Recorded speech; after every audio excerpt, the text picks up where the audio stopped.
talking about how grace, that is God's grace, overcomes evil.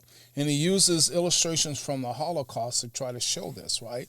And he talks about three particular illustrations from the Holocaust to show here that grace overcomes evil.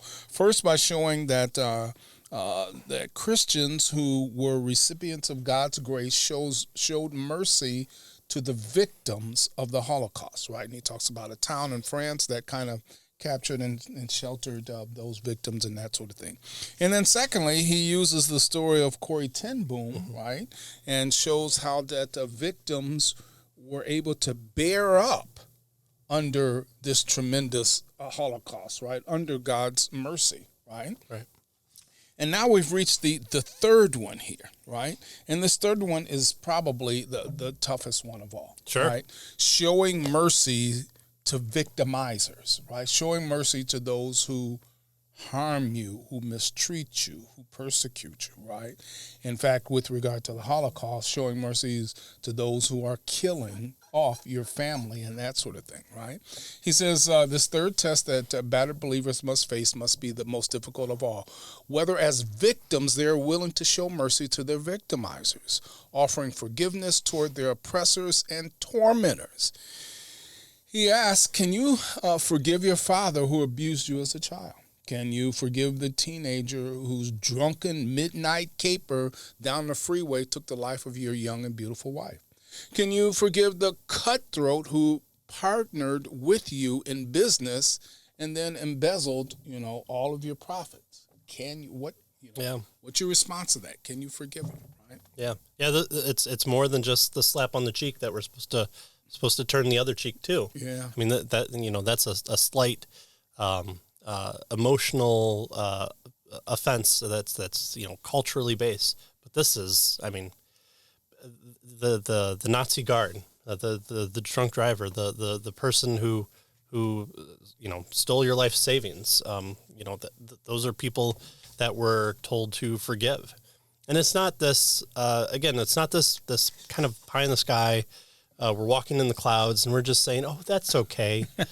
These are hurt feelings. Corrie ten Boom, her sister is killed. She would want the opposite to have happened. She would want her sister to remain alive. The person who had all their life savings stolen, so that they have to continue to work for 20 years rather than go out into the mission field and work with Samaritan's Purse or something like that, is unable to. So it's not a kind of head in the clouds type emotionless lithium induced mindset. It's one that we have to deal with.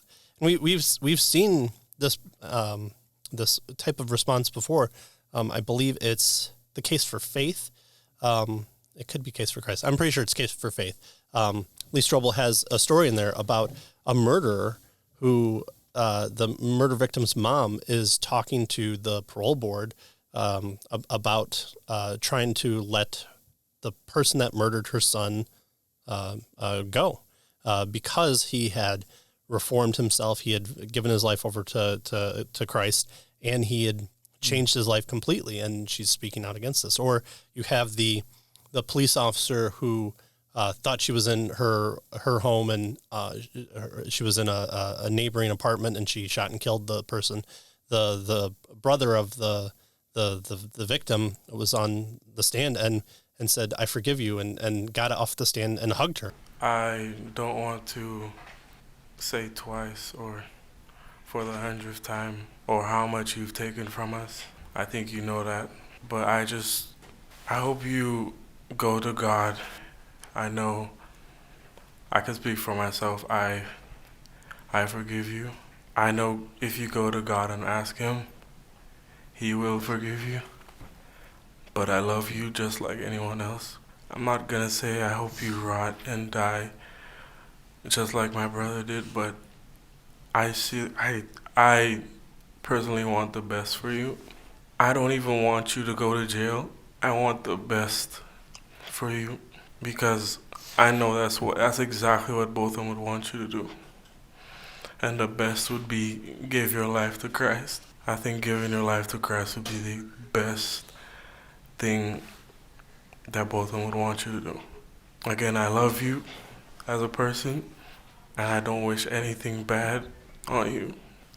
I don't know if this is possible, but can I give her a hug, please?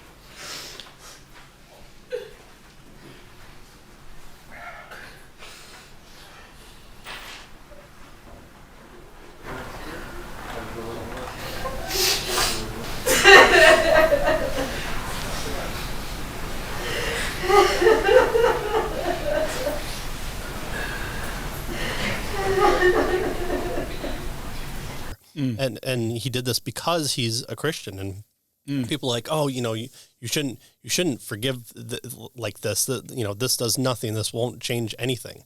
There are the social reforms that society must go through, sure, but this is a greater reform that happens. It's a testimony to who God is. Amen. Reflected in the life of the people that He changed.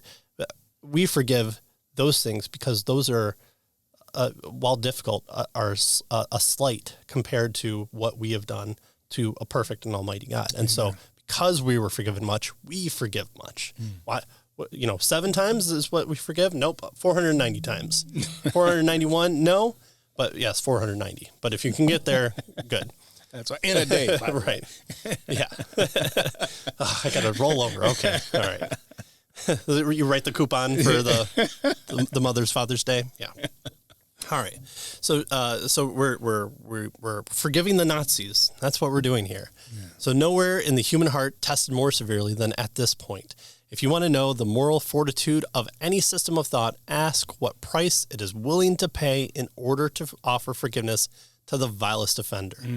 On the deathbed, can God forgive? Yes. Well, then you can just get away with anything. Well, good job waiting until the 11th hour. But God is able to show mercy upon who He wants to show mercy, and He wants us to do the same. Right. And if the murderer can't seek forgiveness, what hope do we have for ours? Why is murder to a lesser extent than what we have done in our own lives, accumulated or a single point, to a perfect and holy God? We view it as violating someone's right to life or property or whatever it might be, but we're looking at it from a naval point of view. We're not looking at it from the cosmic viewpoint of a holy God versus imperfect man. And so that's the idea we have to come into. And that holy, perfect God sends His own Son, who is holy and perfect, to humiliate Himself, literally and theologically, and give up His life for us when He didn't have to. Yeah. So I mean, this isn't a path lightly tread. Salvation isn't an easy thing. It's one of the most difficult things possible, and God did it because only God can do it.